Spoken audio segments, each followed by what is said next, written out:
Depuis les temps les plus anciens de notre planète, la Terre n'a cessé d'évoluer, se remodelant au fil de milliards d'années. Pour comprendre cette grande histoire, il est essentiel d'observer l'apparition d'un phénomène fondamental, la tectonique des plaques. Cette dynamique interne a donné naissance au premier continent, plantant les racines géologiques de ce qui allait devenir notre monde familier. Au commencement, il y a environ 4,6 milliards d'années, la Terre est une masse incandescente de magma. À mesure qu'elle refroidit, une croûte solide commence à se former. Ce processus n'est pas instantané. La croûte est alors extrêmement instable, fragmentée et soumise à de puissants bouleversements. La chaleur provenant de l'intérieur du manteau terrestre génère des mouvements de convection, comme dans une marmite en ébullition, provoquant le déplacement de pans entiers de la lithosphère, la couche solide la plus extérieure de la Terre.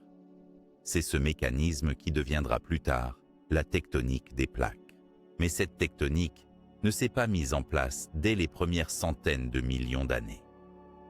Les indices géologiques les plus anciens montrent que cette dynamique a véritablement émergé à partir d'environ 3,5 milliards d'années, lors de l'Archéen. La Terre, encore jeune, était dominée par des océans de magma et des atmosphères primordiales. Dans ce contexte, de larges régions de croûte océanique cessèrent de fondre et commencèrent à s'agréger, formant les premières masses continentales, les protocontinents. L'apparition de la tectonique des plaques repose ainsi sur la capacité de la croûte terrestre à se fragmenter en blocs rigides ou plaques qui flottent plus ou moins sur le manteau ductile sous-jacent. Ces plaques se déplacent lentement à une vitesse de quelques centimètres par an, ascendante jusqu'à quelques kilomètres par million d'années. Processus invisible à l'échelle humaine, mais démesuré à l'échelle géologique. À cette époque, les conditions de température étaient particulièrement extrêmes, constituant un environnement volcanique intense où la croûte subissait des ouverts et des fermetures successives. Ces événements ont permis la formation des premiers continents à partir de l'agrégation de roches felsiques, riches en silice, plus légères que la croûte océanique basaltique. Ces masses continentales étaient robustes, capables de préserver des formes stables, malgré la perpétuelle agitation tectonique. Les premiers continents n'étaient pas très étendus ni continus comme les supercontinents visibles bien plus tard dans l'histoire géologique. Il s'agissait plutôt de microcontinents, des fragments isolés et dispersés, dérivant et fusionnant ou fracturant en fonction des pressions exercées. La séparation des masses continentales à partir du manteau sous-jacent crée une réelle dynamique. Des zones de subduction, lorsque deux plaques se rencontrent et qu'une est entraînée vers le manteau. Des zones de divergence où la croûte se fragmente, laissant apparaître de nouveaux fonds océaniques. Cette activité est la source des grandes déformations, montagnes et bassins.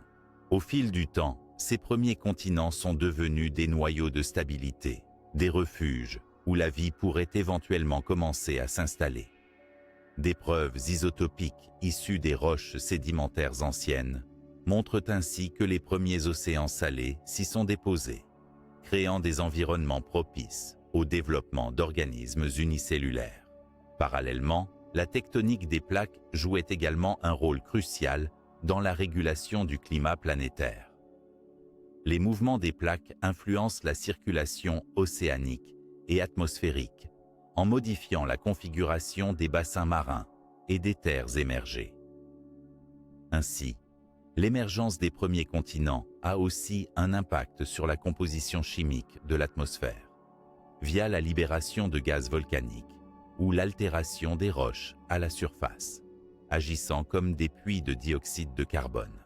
Ces processus combinés ont contribué à stabiliser la température terrestre, freinant un refroidissement trop brutal et permettant l'assemblage progressif d'une biosphère primitive.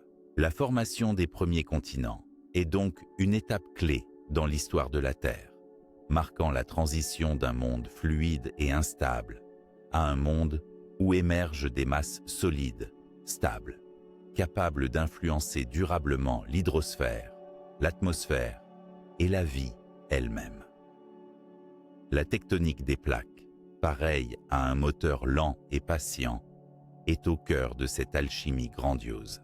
En poursuivant notre voyage, nous découvrirons comment ces premiers continents accueillèrent les premières formes de vie, comment l'oxygène fit sa percée dans l'atmosphère et comment ces changements préparèrent la scène à d'impressionnantes crises biologiques et à l'apparition des premières faunes microbiennes. Cette immersion nous conduira vers l'Archéen et le Protérozoïque, où le dialogue entre géologie et biologie commence à s'intensifier, forgeant les bases de notre planète vivante. Mais avant d'entrer dans ces nouveaux chapitres, il faut contempler encore un instant l'immense patience du temps géologique, des continents naissants, porteurs des premiers indices d'habitabilité, façonnés dans la chaleur et la rudesse de la jeunesse terrestre, prêts à abriter l'incroyable odyssée de la vie sur Terre. Après les débuts tumultueux de la Terre, marqués par l'apparition de la tectonique des plaques et la formation des premiers continents, notre planète entre dans une ère cruciale appelée l'Archéen, qui s'étend approximativement de 4 milliards à 2,5 milliards d'années avant notre ère. Cette période, suivie par le Protérozoïque jusqu'à environ 540 millions d'années, correspond à un long chapitre au cours duquel l'atmosphère et les océans ont été transformés de manière profonde. Ce sont les âges où la vie, dans ses formes les plus primitives, a commencé à s'exprimer.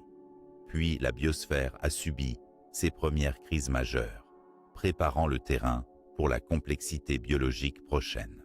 L'Archéen est d'abord dominé par la présence de micro-organismes très simples, majoritairement des bactéries et archées, qui développent des modes de vie divers, adaptés à des conditions extrêmes.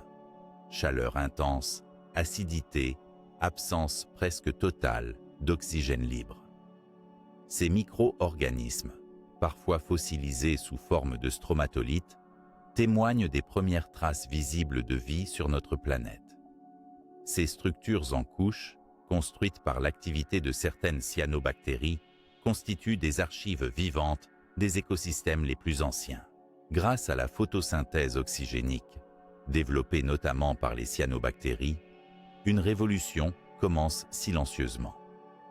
Ces micro-organismes capturent l'énergie solaire et, en transformant le dioxyde de carbone et l'eau, rejettent de l'oxygène. Cette production d'oxygène va bouleverser l'atmosphère terrestre durant le Protérozoïque, initiant une montée progressive, mais irréversible, du taux d'oxygène, un phénomène aussi appelé la grande oxydation. Avant cette montée, l'atmosphère terrestre était anoxique, c'est-à-dire presque dépourvue d'oxygène libre. Cela signifie que les premières formes de vie se sont développées dans un univers essentiellement dépourvu de ce gaz essentiel à la respiration dite aérobie. La grande oxydation, qui débute vers 2,4 milliards d'années, modifie profondément cette situation. La concentration en oxygène atmosphérique passe d'un taux négligeable à plusieurs pourcents, posant une nouvelle contrainte sélective et ouvrant la voie à l'évolution d'organismes capables de métaboliser l'oxygène. Cependant, cette montée de l'oxygène n'est pas sans conséquence. À mesure que l'oxygène s'accumule, il génère des molécules réactives, appelées espèces réactives de l'oxygène, ROS, qui sont toxiques pour nombre d'organismes ancestraux adaptés à un milieu sans oxygène. Cette transformation planétaire provoque la première grande crise biologique, une sorte d'extinction massive à l'échelle microscopique, qui oblige la vie à s'adapter ou à disparaître. Parallèlement, la production d'oxygène modifie également la composition chimique des océans. Le fer dissous, abondant dans les mers primitives, est oxydé en fer ferrique insoluble, précipitant sous forme de formations appelées bandes de fer rubanées. Ces formations géologiques, réparties sur plusieurs continents actuels, sont autant de témoins de cette interaction étroite entre biologie et géologie. Sur le plan tectonique, durant le Protérozoïque, les continents accumulent de la masse et commencent à fusionner en supercontinents comme Columbia, aussi nommé Nuna, et plus tard, Rodinia. Cette agrégation continentale a un rôle important sur le climat et la vie, car la configuration des terres émergées modifie l'océanographie, le climat global, et donc les habitats disponibles. La vie microbienne ne cesse de se diversifier au cours de cette période. Des formes telles que les eucaryotes, cellules complexes avec noyaux, apparaissent probablement vers 1,8 à 2 milliards d'années. Cette transition cellulaire est un pas majeur dans l'évolution, préparant l'émergence de formes de vie multicellulaires que l'on retrouvera beaucoup plus tard. Cette complexité croissante est accompagnée par l'apparition des premières algues et des organismes photosynthétiques multicellulaires, ouvrant progressivement les océans à une biodiversité naissante. Le Protérozoïque est aussi marqué par plusieurs épisodes climatiques extrêmes, notamment des glaciations dites sturtiennes et marinoenses, durant lesquelles la Terre connaît de vastes périodes de refroidissement global, parfois qualifiées de Snowball Earth, où la planète entière, ou presque, serait recouverte de glace. Ces épisodes perturbent fortement les écosystèmes, induisant des crises biologiques où seule la vie la plus adaptée parvient à subsister.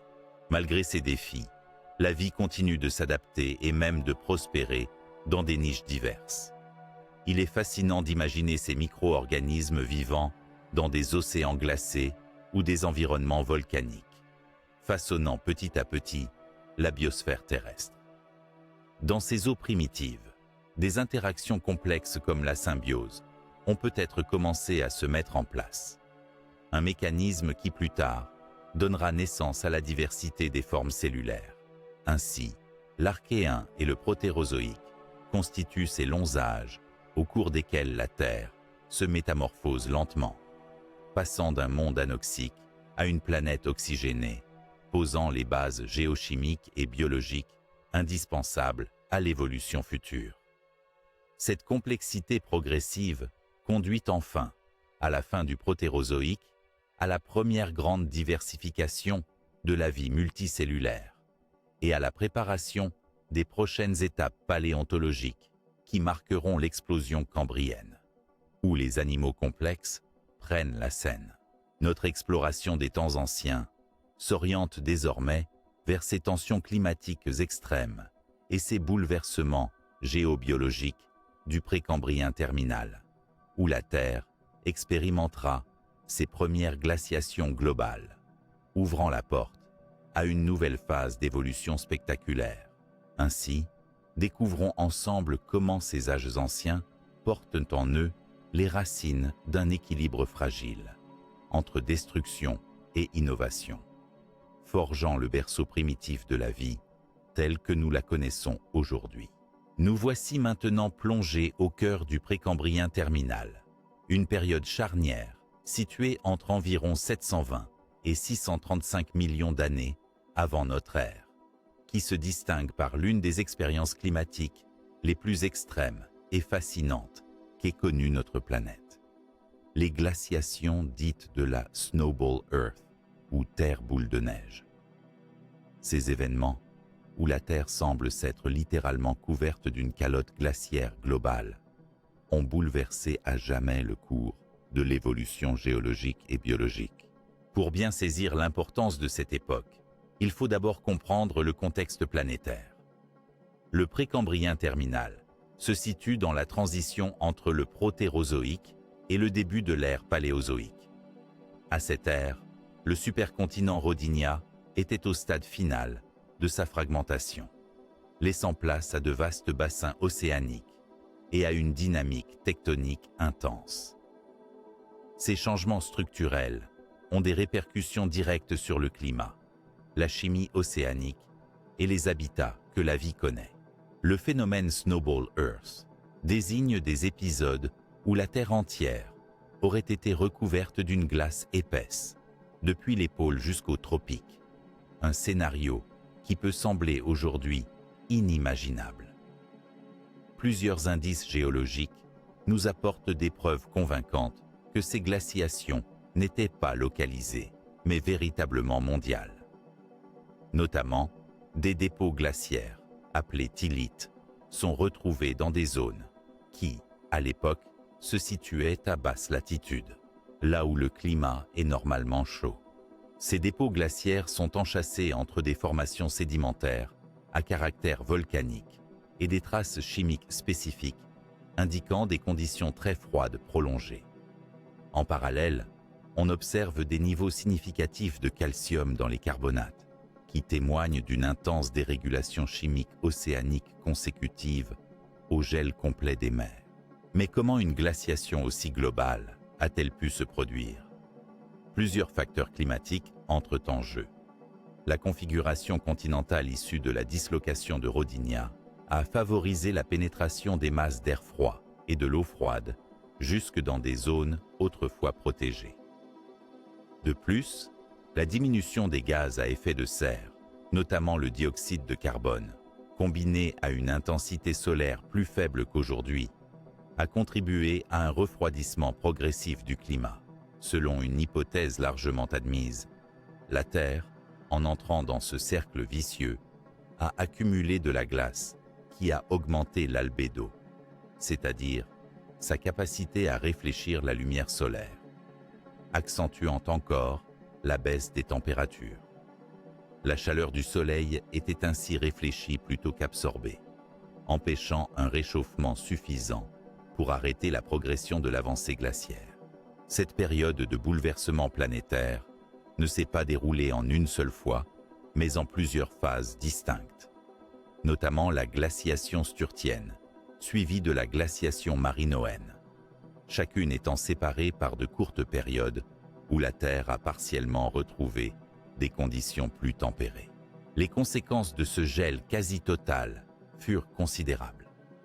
Tout d'abord, la biosphère primitive, constituée majoritairement de micro-organismes, a dû faire face à des conditions hostiles où la lumière, pour la photosynthèse, était très réduite et où des océans presque entièrement recouverts de glace limitaient les échanges gazeux avec l'atmosphère.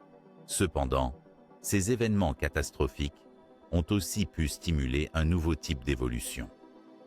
Les contraintes environnementales intenses créent souvent des opportunités. C'est dans ce contexte qu'apparaissent des formes de vie plus complexes. Par exemple, les premières traces de vie multicellulaire semblent émerger juste après ces glaciations, suggérant que ce choc climatique a pu catalyser la diversification biologique. De plus, la fonte progressive des glaciers a entraîné un apport massif en nutriments dans les océans, favorisant un boom de la productivité biologique. Ces conditions fertiles ont peut-être permis l'explosion cambrienne qui suivra, marquant la découverte rapide de nombreuses formes animales.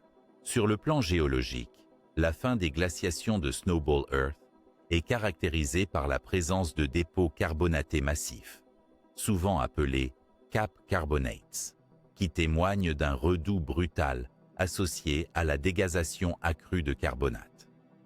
Ce phénomène a engendré une modification rapide de la composition chimique des océans et de l'atmosphère, avec une augmentation notable du dioxygène et des éléments bio-essentiels. Le précambrien terminal révèle ainsi un magnifique exemple des interactions complexes entre la géodynamique, le climat et la vie. La planète apparaît comme un organisme dynamique où les crises environnementales, loin d'être des obstacles insurmontables, ont été des moteurs d'innovation et de renouveau. Alors que nous quittons cette période glacée, où la Terre semblait figée dans une prison de glace et de silence, nous nous préparons à assister à l'embrasement de la vie, dans l'explosion cambrienne, une époque où la diversité et la complexité des organismes prendront une ampleur inconnue jusqu'alors. La fin du précambrien est donc le prélude dramatique et fascinant d'une révolution biologique majeure.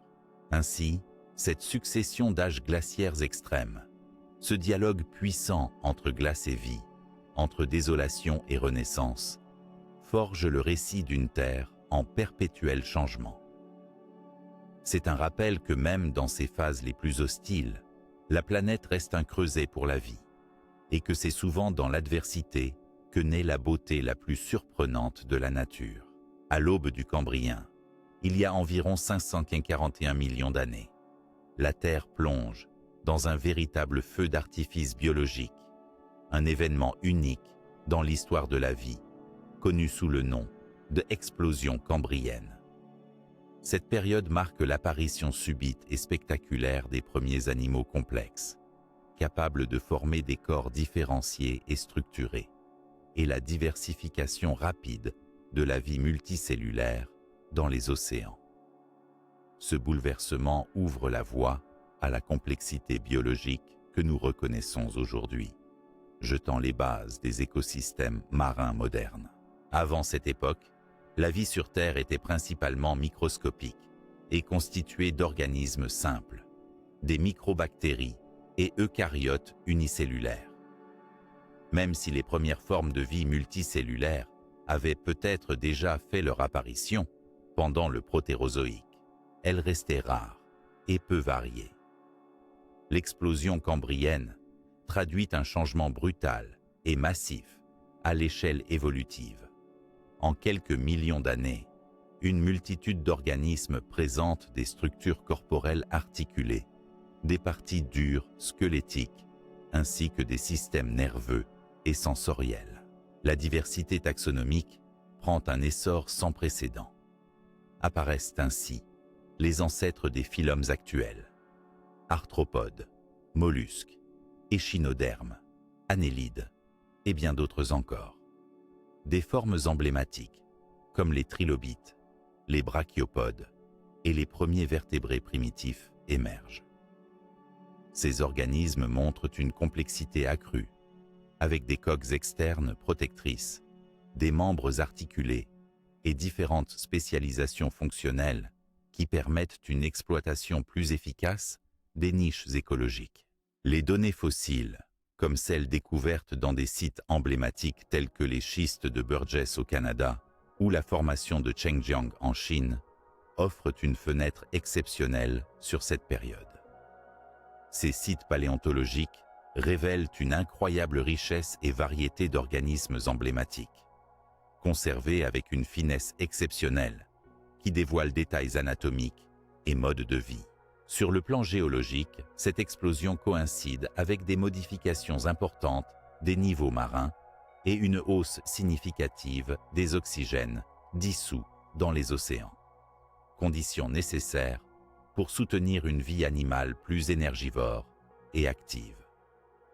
L'augmentation de l'oxygène résulte en partie de processus photosynthétiques précédemment installés et d'une évolution croissante des cycles biogéochimiques, permettant par exemple le développement de métabolisme aérobie. La tectonique contribue aussi à ce contexte favorable par la diversité des habitats créés. Fragmentation des masses continentales, élévation et variation du niveau de la mer créent une mosaïque d'environnements côtiers, peu profonds, riches en nutriments. Ces écosystèmes offrent un terrain d'accueil idéal pour les populations animales émergentes, facilitant leur diversification et spécialisation. Un des aspects fascinants de l'explosion cambrienne est la rapidité avec laquelle la complexité est apparue. En quelques millions d'années, une vaste gamme de plans corporels se met en place, certains devenant des lignées qui traverseront les âges géologiques, d'autres étant éphémères, témoins d'expérimentations évolutives. Cette diversification rapide a suscité de nombreuses théories, mêlant influences biologiques, chimiques et physiques. Les innovations majeures incluent l'apparition du squelette externe, qui offrait une protection contre les prédateurs naissants, ainsi que l'évolution de systèmes sensoriels et moteurs, permettant des comportements actifs, chasse, fuite, transport Ces interactions prédateur-prédateur accélèrent alors une course aux armements évolutive, favorisant une complexification toujours plus grande.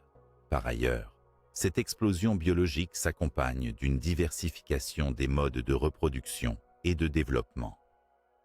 L'apparition de larves planctoniques mobiles facilite la dispersion des espèces dans de nouveaux habitats et stimule la colonisation à grande échelle. C'est aussi une période d'exploration écologique intense. Les organismes investissent des niches variées, depuis les fonds marins jusqu'aux surfaces flottantes, formant des chaînes alimentaires complexes, où producteurs, consommateurs et décomposeurs s'entremêlent pour constituer des écosystèmes dynamiques. Ainsi, le Cambrien inaugure un véritable renouveau, une montée en complexité biologique qui transforme radicalement la biosphère. Ce tournant majeur établit une base durable à l'évolution des formes de vie, jusqu'à nos jours. En contemplant cette phase d'explosion, il est fascinant de réaliser que notre monde moderne porte encore en lui l'empreinte de ce passé lointain. Chaque organisme, de l'abeille butinant aux baleines majestueuses, est l'héritier direct de ces premiers héros de la vie multicellulaire, apparus dans des mers anciennes et mystérieuses. Du précambrien glacé au flamboiement du Cambrien, notre planète traverse un dialogue incessant entre climat, géologie et vie. Après cette formidable diversification, notre histoire se poursuivra au cours de l'Ordovicien, où les continents dispersés, le niveau marin élevé et les premières extinctions de masse continueront à mosaïquer cette grande fresque terrestre.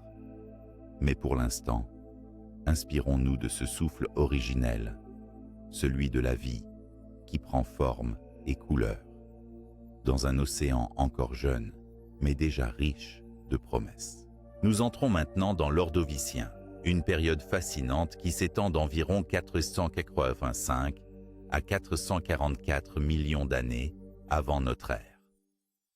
Cette ère géologique se caractérise par une configuration particulière des continents, une élévation significative du niveau marin, et surtout par la survenue de la première grande extinction de masse, documentée dans le registre fossile. Durant l'Ordovicien, la disposition des continents est très différente de celle que nous connaissons aujourd'hui. Les masses continentales principales, formées au Protérozoïque, sont encore largement dispersées à la surface terrestre. Parmi elles, le supercontinent Gondwana, immense et situé à haute latitude, s'étend sur une grande partie de l'hémisphère sud, tandis que de nombreuses plaques plus petites, comme Laurentia, Baltica et Sibéria, émergent et dérivent dans les latitudes équatoriales et tempérées.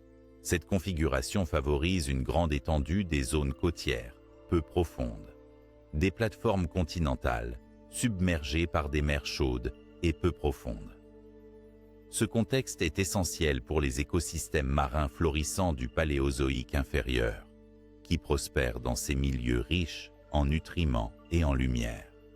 Ces mers peu profondes recouvrent environ 60 à 80% des continents immersés, favorisant la biodiversité. Le niveau marin global connaît une élévation marquée durant l'Ordovicien, un phénomène résultant de la combinaison des mouvements tectoniques, du ralentissement de l'érosion des continents et de la diminution des glaciations précédentes. L'augmentation de la quantité d'eau dans les océans submerge de vastes superficies terrestres, provoquant la formation de larges plateformes humides et marginaux où s'établissent de nouveaux habitats marins. Cette dynamique marine s'accompagne d'une sensationnante diversification biologique, parfois surnommée la grande diversité ordovicienne. La vie marine se développe à un rythme impressionnant. Les trilobites prolifèrent, les brachiopodes, les mollusques, les céphalopodes naissants, ainsi que les échinodermes comme les crinoïdes, étendent leur présence dans les océans.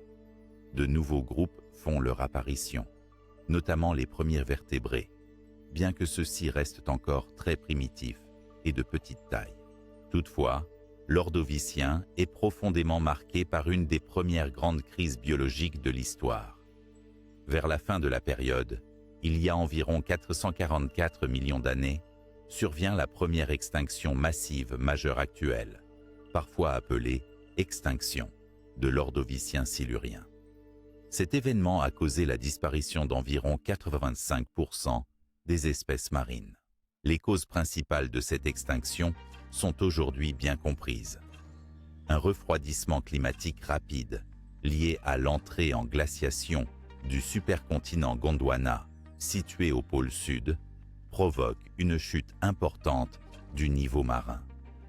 La contraction des eaux peu profondes décime les habitats côtiers, qui étaient le foyer principal de la diversité biologique. Cette glaciation intense est parmi les plus importantes du Phanérozoïque, avec d'immenses calottes glaciaires qui réduisent drastiquement les zones habitables. Mais le refroidissement climatique et la baisse du niveau des mers ne sont pas les seuls facteurs. Les variations tectoniques affectent également la chimie océanique, avec des changements dans la circulation océanique et des modifications de la concentration en oxygène et nutriments, altérant les conditions de vie pour de nombreuses espèces. La combinaison de ces facteurs abiotiques entraîne le collapsus des écosystèmes marins, impactant fortement les organismes benthiques, vivant au fond des océans, et planctoniques, ainsi que les chaînes alimentaires. Par exemple, plusieurs familles de trilobites s'éteignent, tout comme de nombreux brachiopodes et graptolites. Toutefois, cette extinction ouvre aussi la voie à une nouvelle phase d'évolution. Après cette crise, au Silurien qui suit, la vie marine se réorganise, avec l'apparition de nouvelles niches écologiques et la diversification de groupes jusqu'alors marginaux. Les océans se repeuplent progressivement, et cette nouvelle dynamique précède l'expansion vers les milieux terrestres, qui interviendra plus tard. Ainsi, l'Ordovicien correspond à une époque de grands contrastes. Une biodiversité élevée, portée par l'élévation du niveau marin, suivie d'une extinction majeure, provoquée par d'importantes perturbations climatiques et environnementales. Cette séquence illustre magnifiquement comment les interactions complexes entre tectonique, climat et vie façonnent la trajectoire de la biosphère. En quittant cette période riche en transformations, nous approchons désormais du Silurien et du Dévonien, qui verront la Terre se verdir avec l'expansion alarmante des premières forêts, l'apparition des poissons et le contrôle progressif de la vie sur les écosystèmes marins et terrestres. Mais avant cela, il est bon de mesurer combien le fragile équilibre ordovicien reflète le lien indissociable entre notre planète et ce qu'elle porte de vivant. Nous voici désormais plongés dans les temps du Silurien et du Dévonien, deux périodes clés du Paléozoïque, entre environ 443 et 359 millions d'années avant notre ère. Ces ères sont marquées par des transformations profondes, tant sur les plans géologiques, climatiques que biologiques. Elles représentent un tournant historique dans l'évolution de la vie sur Terre, avec ce que l'on pourrait qualifier de verdissement progressif de la planète. L'expansion spectaculaire des premières forêts, ainsi que l'émergence des poissons et la domination de la faune marine. Le Silurien fait suite aux troubles climatiques et biologiques de la fin de l'Ordovicien. La Terre connaît une période de relative stabilité climatique, marquée par un climat globalement chaud et humide. Le niveau marin élevé favorise la formation de larges plateformes continentales peu profondes, où s'installent d'importants écosystèmes marins. En parallèle, la configuration tectonique continue d'évoluer, avec le rapprochement progressif des continents qui formeront plus tard le supercontinent Gondwana. Sur le plan biologique, le Silurien est surtout célèbre pour la stabilisation et la diversification des faunes marines. Les récifs coralliens, bien que différents de ceux que nous connaissons aujourd'hui, prennent de l'importance grâce aux sclérozoaires, des coraux primitifs, et à d'autres organismes constructeurs tels que les stromatoporoïdes. les brachiopodes, trilobites et mollusques continuent de prospérer. Mais c'est surtout l'expansion des poissons qui capte l'attention. Avec l'apparition des premiers poissons à mâchoire, Gnathostom, qui révolutionne les chaînes alimentaires marines. Ces poissons prédateurs ouvrent une nouvelle dynamique écologique, introduisant la chasse active et des interactions complexes. Dans le même temps, sur les terres émergées, la vie progresse timidement, mais sûrement. L'une des innovations majeures du Silurien est l'apparition des premiers habitats terrestres, colonisés par des plantes simples, telles que les bryophytes et les premiers embryophytes. Ces plantes, sans racines ni feuilles complexes, participent à la formation des premières pelouses vertes, préparant le terrain à une colonisation plus étendue.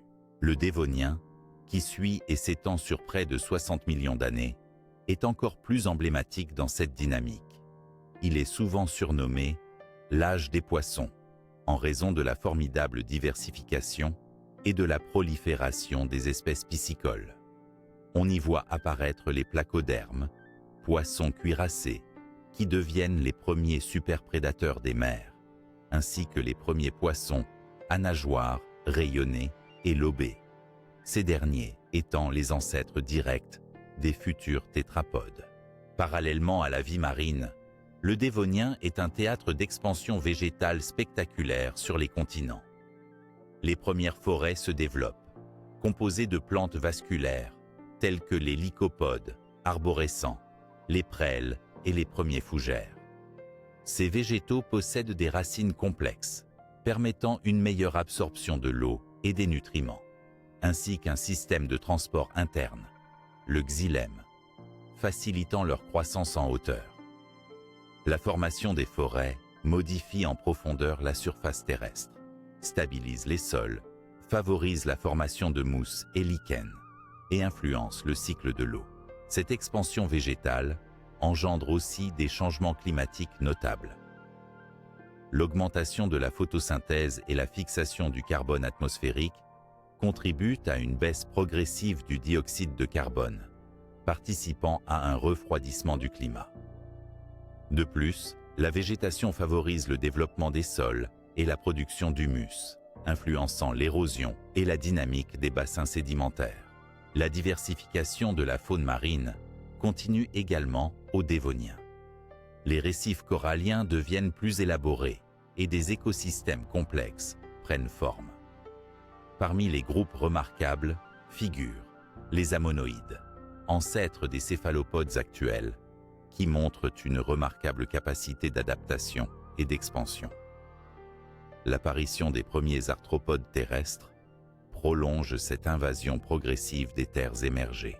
Un événement significatif du Dévonien tardif, la crise de la fin du Dévonien, matérialise une série d'extinctions de masse graduelles qui affectent particulièrement les environnements marins côtiers et les récifs coralliens. Ces crises ont été liées à des changements climatiques, des fluctuations du niveau marin et des événements anoxiques dans les océans, c'est-à-dire des périodes de déficit en oxygène. Malgré cela, la vie sur Terre a su surmonter ces bouleversements, donnant naissance à des écosystèmes encore plus diversifiés. Ainsi, entre le Silurien et le Dévonien, la Terre devient un monde où la vie commence à s'émanciper des océans. Le verdissement se manifeste par la colonisation progressive des terres émergées, tandis que les eaux s'emplissent de poissons de plus en plus spécialisés et efficaces. Ce sont là les prémices d'un monde vivant, plus riche et complexe, prélude à l'expansion des amniotes et, bien plus tard, à l'apparition des premiers dinosaures. En quittant cette ère de transition, nous entrons dans le Carbonifère, période clé où la formation de la Pangée, l'essor massif des marécages et les pics d'oxygène atmosphérique permettront l'essor de gigantesques arthropodes et la consolidation d'écosystèmes terrestres complexes. Mais avant cela, prenons le temps de contempler ces premières forêts anciennes, ces eaux grouillantes de poissons et ces paysages en pleine mutation, témoins d'une terre en pleine renaissance biologique. Le Dévonien souvent appelé l'âge des poissons, s'achève sur un tournant dramatique et profond.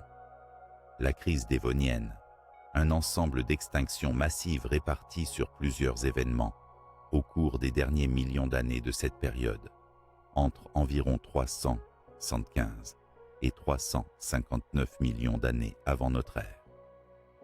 Ces extinctions ont eu un impact considérable sur la biodiversité terrestre et marine, retravaillant durablement la composition des écosystèmes et ouvrant la voie à de nouvelles dynamiques évolutives. La particularité de cette crise est qu'elle ne correspond pas à une extinction soudaine, mais à une série complexe d'événements étalés sur plusieurs intervalles, nommés les crises du Kälbasser et celle de Hangenberg, qui combinent des causes tant abiotiques que biotiques. Ce phénomène a touché prioritairement les environnements littoraux peu profonds, où la majorité de la vie animale abondante s'était développée durant le Dévonien. Sur le plan climatique, la période dévonienne tardive connaît d'importants bouleversements. Après une phase initialement chaude et humide, un refroidissement progressif s'installe, probablement lié à un renforcement de l'érosion continentale, induite par le développement massif des premières forêts. Ce processus a la double conséquence de réduire les concentrations de dioxyde de carbone atmosphérique et d'augmenter l'apport de nutriments dans les océans. Ces derniers fertilisent les eaux, poussant à des floraisons algales massives qui engendrent des zones d'hypoxie, d'appauvrissement en oxygène, dans les sédiments marins, mettant en péril la faune benthique. L'anoxie des fonds marins devient récurrente, ce qui provoque des effondrements biologiques importants dans les récifs coralliens et les communautés associées. En parallèle, des phénomènes géologiques tels que l'activité volcanique accrue et peut-être des impacts météoritiques participent à la détérioration de l'environnement global. La modification chimique des océans, la variation du niveau marin, ainsi que des changements hydrologiques induisent une instabilité de l'habitat marin et côtier. Ces perturbations environnementales ont provoqué l'extinction de groupes emblématiques comme les stromatoporoïdes, importants constructeurs de récifs, plusieurs familles de coraux, une partie notable des brachiopodes, et affecté lourdement les trilobites et les céphalopodes.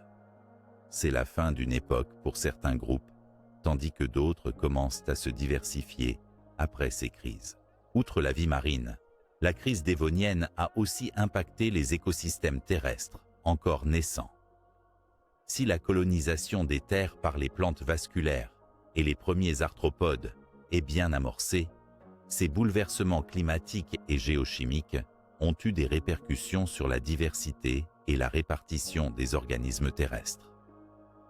La combinaison d'un refroidissement global et de modifications rapides des habitats a nécessairement repoussé certaines formes, tout en ouvrant la porte à de nouvelles adaptabilités évolutives. Au-delà de la dévastation, ce scénario est aussi celui de la transformation des bouleversements en opportunités. La vacance écologique provoquée par les extinctions massives a permis l'émergence et la diversification de lignées animales nouvelles, notamment des tétrapodes, qui, à la suite de la crise, prépareront la conquête des terres à travers des formes adaptées à la vie hors de l'eau. Il est fascinant de constater que malgré des événements d'une ampleur dévastatrice, la vie sur Terre a non seulement survécu, mais s'est adaptée en inventant de nouvelles stratégies biologiques face à un monde en profonde mutation. La crise dévonienne illustre ainsi la résilience et la plasticité de la biosphère, témoignant que les extinctions massives sont aussi des catalyseurs puissants d'évolution. Alors que nous quittons le Dévonien et sa crise, un nouveau chapitre géologique et biologique s'ouvre. Le Carbonifère, période au cours de laquelle la formation de la Pangée, ses marécages luxuriants et des pics d'oxygène atmosphérique remarquables favoriseront l'apparition de géants parmi les arthropodes et de paysages terrestres complexes. Mais tous ces événements postérieurs portent en eux le lourd héritage des bouleversements du Dévonien, soulignant combien la terre et la vie s'entrelacent en une danse constante de destruction et de renouveau.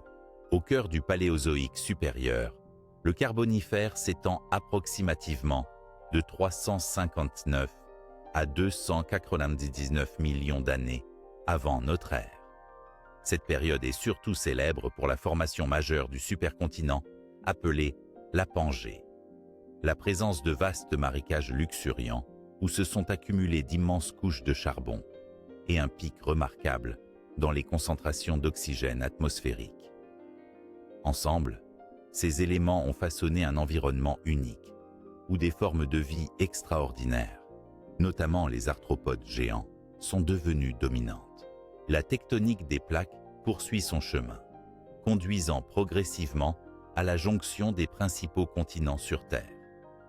La Pangée, supercontinent colossal, émerge en s'assemblant par la collision des masses continentales, Laurentia, Baltica, Sibéria et particulièrement Gondwana. Cette union modifie non seulement la configuration des terres émergées, mais aussi les courants océaniques, le climat et la répartition des habitats. La disposition géographique du supercontinent influence profondément les climats régionaux, créant des zones vastes et chaudes, mais aussi des régions intérieures parfois arides, en raison de l'éloignement des océans. Dans ce contexte, les marécages équatoriaux couvrent de larges étendues, notamment sur les bords de ce supercontinent. Ces zones humides immenses, caractérisées par une végétation dense et variée, sont au centre d'une dynamique écologique intense. Ces plantes, essentiellement des lycopodes géants, des prêles et les premiers conifères primitifs, développent des masses végétales colossales dont la matière organique, au fil des siècles, s'accumule et se conserve sous forme de couches de charbon, d'où le nom même du Carbonifère. L'atmosphère connaît ici un phénomène marquant, un pic d'oxygène spectaculaire, atteignant un niveau pouvant dépasser 30% contre environ 21% aujourd'hui. Ce taux élevé d'oxygène est lié à l'abondance des plantes terrestres, qui effectuent la photosynthèse à échelle massive, libérant ainsi de grandes quantités d'oxygène dans l'air. Cette augmentation de l'oxygène a eu des conséquences majeures sur la physiologie des organismes vivants, en particulier sur la taille maximale atteinte par certains arthropodes. Les arthropodes géants du Carbonifère sont une des manifestations les plus impressionnantes de cet âge. Les libellules du genre Meganeura, par exemple, pouvaient atteindre une envergure de près de 70 cm, bien plus grande que les espèces actuelles. De même, les mille-pattes géants comme Arthropleura pouvaient mesurer jusqu'à 2 mètres de long, parcourant les sous-bois denses de ces marécages avec une agilité étonnante. Cet gigantisme est en partie attribué à la présence d'une atmosphère riche en oxygène, facilitant le transport de l'air dans les trachées de ces animaux. Mais la richesse biologique ne se limite pas aux arthropodes géants. Les amphibiens, premiers vertébrés véritablement adaptés à la vie terrestre, se multiplient et diversifient leurs formes. Par ailleurs, les premières formes de reptiles apparaissent à la fin du Carbonifère, initiant la longue aventure des tétrapodes terrestres. Sur le plan des écosystèmes marins, la diversité reste importante.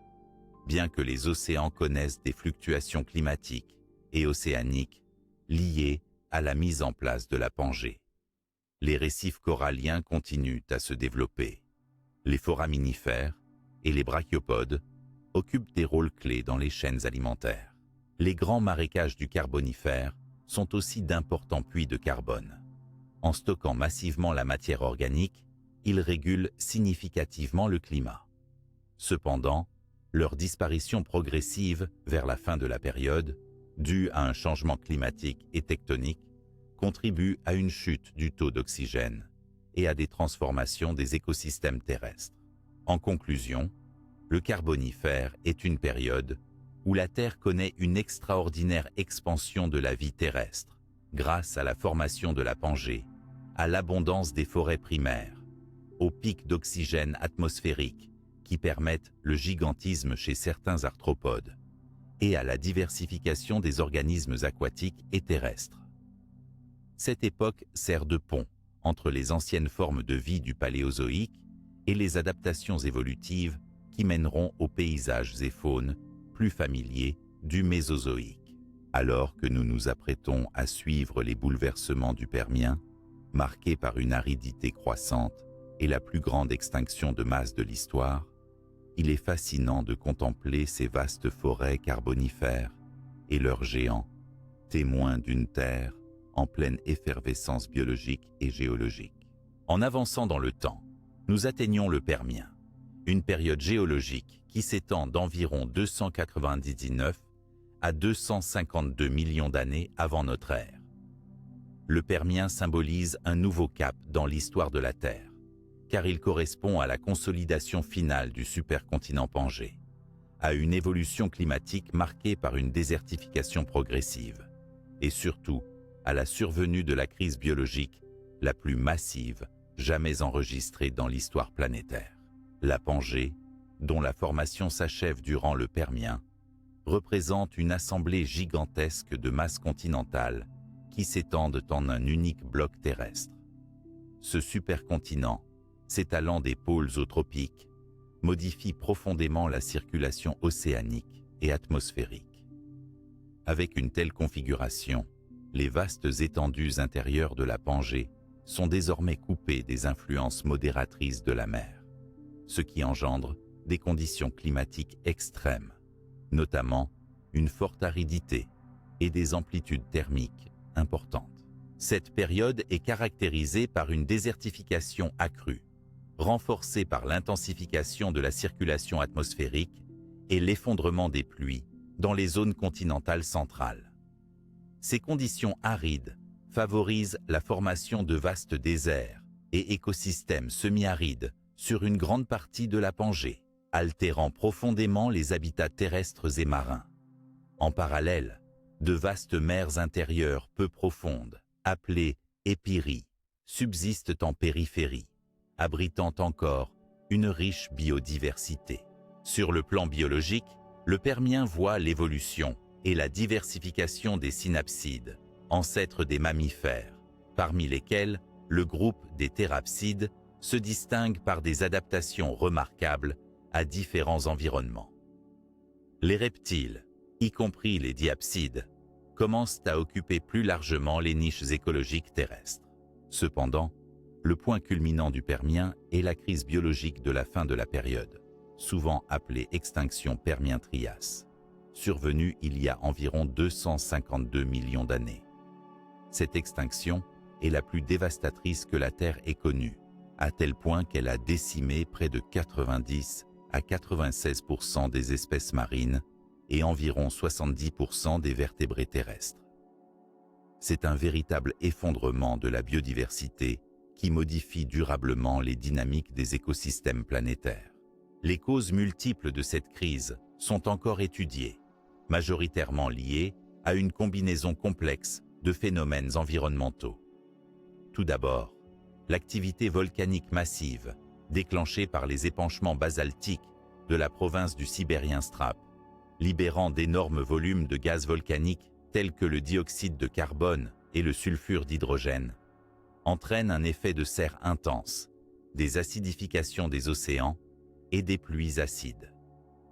Ces perturbations massives engendrent des stress environnementaux majeurs. Le volcanisme s'accompagne de changements climatiques rapides, alternance entre des phases de réchauffement extrême et des risings de conditions anoxiques dans les océans. Cette condition, dans laquelle les fonds marins manquent d'oxygène, perturbe sévèrement la vie marine, provoquant des zones mortes qui s'étendent. Par ailleurs, la déstabilisation des cycles du carbone amplifie la crise, le détournement de la productivité biologique et les anomalies isotopiques dans les sédiments montrent que les écosystèmes étaient soumis à un stress chronique avant même le pic de l'extinction. Cette crise marque donc l'effondrement simultané des écosystèmes marins et terrestres. Sur Terre, les grandes forêts du Carbonifère disparaissent, remplacées progressivement par des steppes plus ouvertes et désertiques. Les reptiles et les synapsides subissent des pertes gigantesques, et la faune marine perd des groupes entiers comme les trilobites, les crinoïdes et de nombreux coraux.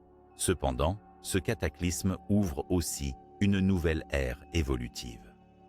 Après cette extinction, lors du Trias, la vie connaît un renouveau progressif, une diversification renouée dans un monde remodelé, où de nouveaux groupes animaux vont dominer, notamment les ancêtres des dinosaures et les premiers mammifères véritables, le Permien, avec sa Pangée imposante, ses climats extrêmes et sa crise biologique sans précédent, nous rappelle combien la vie sur Terre est fragile et soumise à des forces planétaires puissantes, mais aussi combien elle est résiliente et capable de renaître des cendres de la destruction.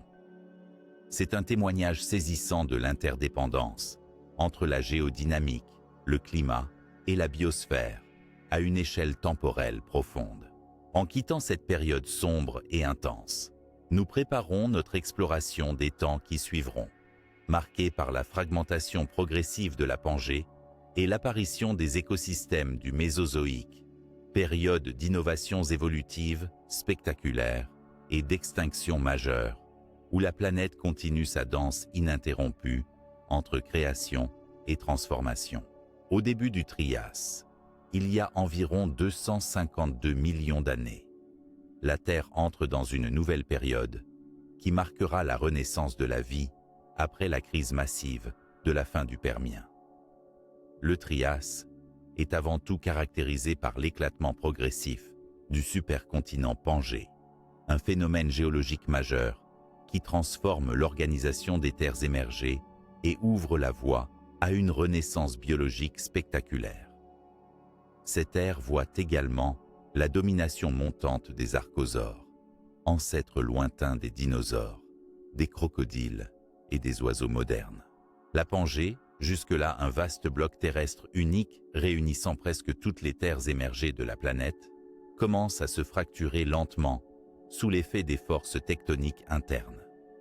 On assiste à l'ouverture initiale des futurs océans Atlantique et Indien, accompagnée de la formation de marges divergentes, de fossés d'effondrement et de zones volcaniques intenses.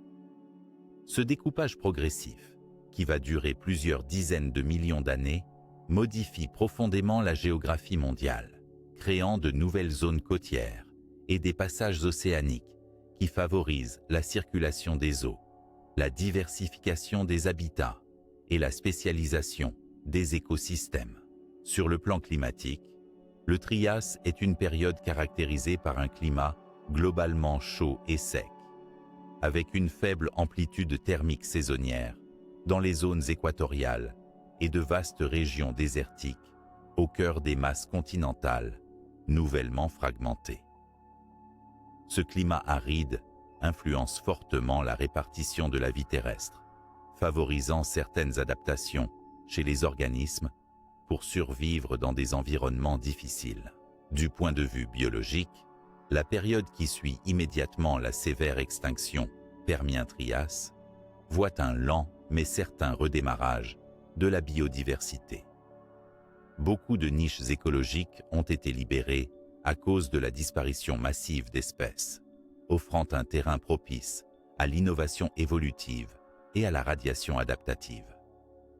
Parmi les groupes les plus remarquables au Trias, les archosaures émergent clairement en tant que dominants du paysage terrestre. Les archosaures, qui incluent une grande variété de reptiles carnivores et herbivores, investissent rapidement de nouvelles niches écologiques. Ils sont caractérisés par des adaptations morphologiques sophistiquées, membres dressés sous le corps pour une meilleure locomotion, mâchoires puissantes, ainsi que des comportements et structures sociales complexes. Parmi eux, naissent les premiers dinosaures, encore modestes au début du Trias, ainsi que les premiers crocodilomorphes, ancêtres des crocodiles modernes. En mer, La vie commence également à se diversifier à nouveau, avec la prolifération de groupes marins tels que les ammonites, les coraux et certains reptiles marins primitifs, notamment les premiers ichthyosaures et nothosaures, qui colonisent les océans avec une efficacité remarquable. Sur Terre, la végétation connaît aussi une évolution importante. La flore est dominée par des gymnospermes, notamment les conifères et autres plantes à graines, qui s'adaptent au climat sec et favorisent le développement de vastes forêts. Le Trias est également témoin de nombreuses expérimentations évolutives. Certains groupes d'animaux disparus contemporains apportant leur propre contribution à ces écosystèmes riches. Cette période, bien que marquée par des défis environnementaux et des fluctuations climatiques, illustre la capacité de la vie à rebondir rapidement après une extinction massive, à s'adapter à des conditions renouvelées et à exploiter de nouveaux horizons écologiques. En somme, le Trias, avec l'éclatement initial de la Pangée, le redémarrage de l'incroyable diversité du vivant et l'ascension des archosaures qui préparent la scène aux dinosaures du Jurassique, symbolise un chapitre fondamental dans l'histoire de notre planète, celui d'une Terre où la vie commence à se réinventer et à s'étendre vers de nouvelles possibilités, ouvrant la voie à des transformations encore plus spectaculaires dans les ères à venir. Le Jurassique, période s'étendant d'environ 201 à 145 millions d'années avant notre ère, constitue un chapitre majeur de l'histoire géologique et biologique de la Terre. Cette époque se distingue par des niveaux marins extrêmement élevés, une expansion spectaculaire des forêts de conifères et le début d'une ère dominée par les grands dinosaures, des créatures dont la silhouette fascinante fascine encore aujourd'hui. Au niveau tectonique, le Jurassique connaît la continuation de l'éclatement de la Pangée initiée durant le Trias. Ce fragmentement progressif entraîne la formation de bassins océaniques profonds et l'élargissement des marges continentales, ce qui favorise une montée significative du niveau des mers. Ces hauts niveaux marins créent de vastes espaces de mer peu profondes qui inondent les plateformes continentales, générant des environnements marins riches et diversifiés. Ces mers chaudes et peu profondes seront des refuges idéaux pour une biodiversité marine foisonnante, allant des ammonites aux récifs coralliens et aux poissons. Parallèlement à ces phénomènes marins, la végétation terrestre connaît une transformation importante avec l'expansion massive des forêts de conifères dominant la flore. Ces gymnospermes, dotés de résistances adaptées, notamment à des climats parfois secs ou saisonniers, couvrent une grande partie des terres émergées. Leur développement modifie non seulement l'écosystème terrestre, mais influence aussi la composition de l'atmosphère via la photosynthèse, participant à la régulation du climat. Ces forêts épaisses favorisent la création d'habitats complexes pour de nombreux organismes, abritant une faune variée sur Terre. Mais ce que le Jurassique rend célèbre avant tout, c'est l'émergence et la domination croissante des grands dinosaures.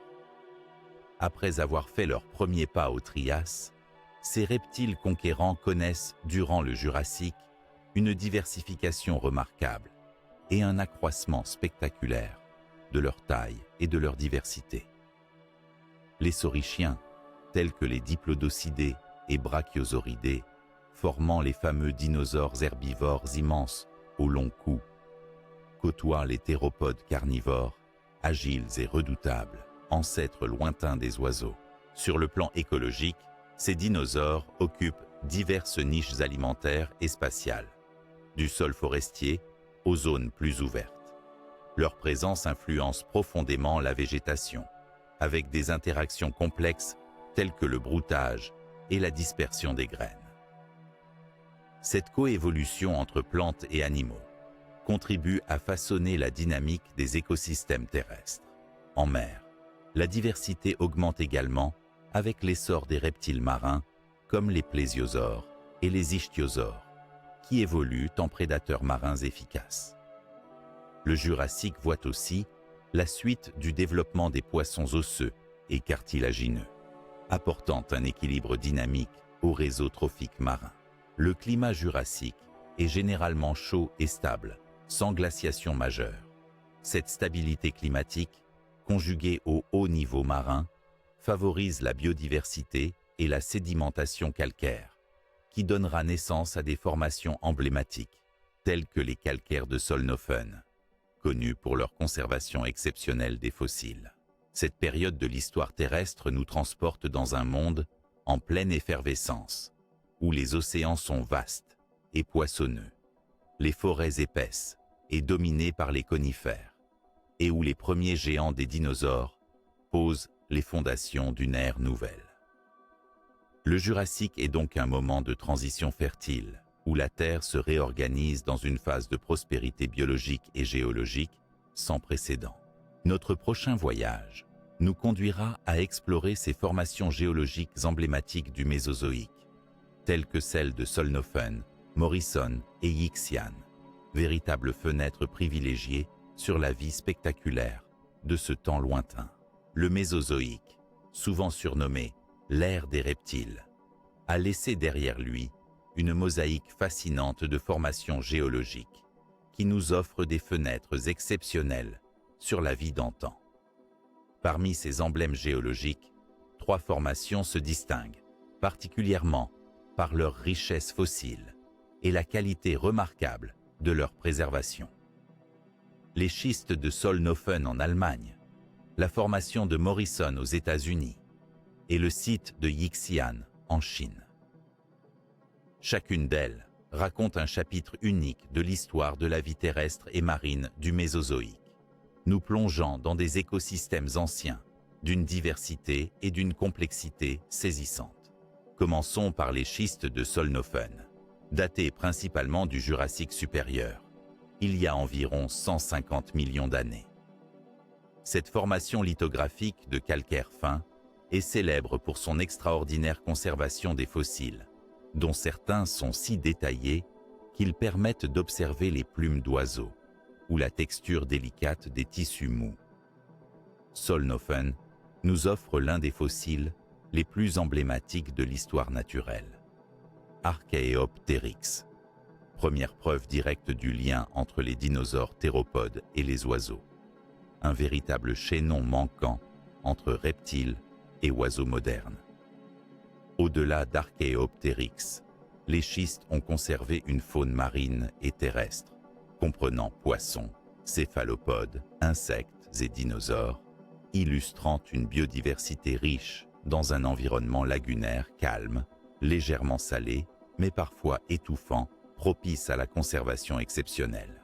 Plus à l'ouest, la formation de Morrison, située dans l'ouest des États-Unis, est datée du Jurassique tardif, il y a environ 155 à 148 millions d'années, nous dévoile une autre facette du Mésozoïque, celle des grands dinosaures terrestres. Morrison est célèbre pour ses abondants fossiles de sauropodes géants tels que Brachiosaurus, Diplodocus, ainsi que de théropodes carnivores comme Allosaurus. Ces dépôts comprennent aussi des restes de petits vertébrés, d'amphibiens, de reptiles volants, et une végétation témoignant d'un climat semi-aride, mais propice à la création de vastes plaines fluviales et forêts ouvertes.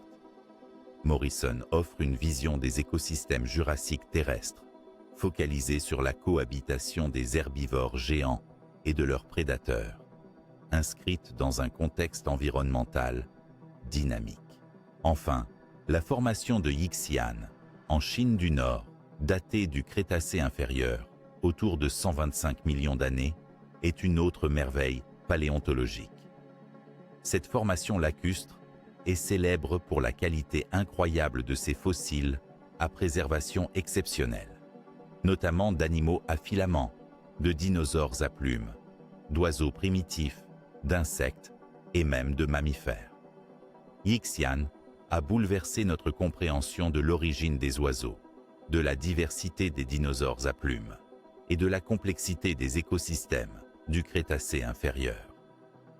Les fossiles y sont souvent si bien conservés qu'ils révèlent des détails microscopiques, des comportements tels que la prédation ou la reproduction, et même la couleur originale de certaines plumes.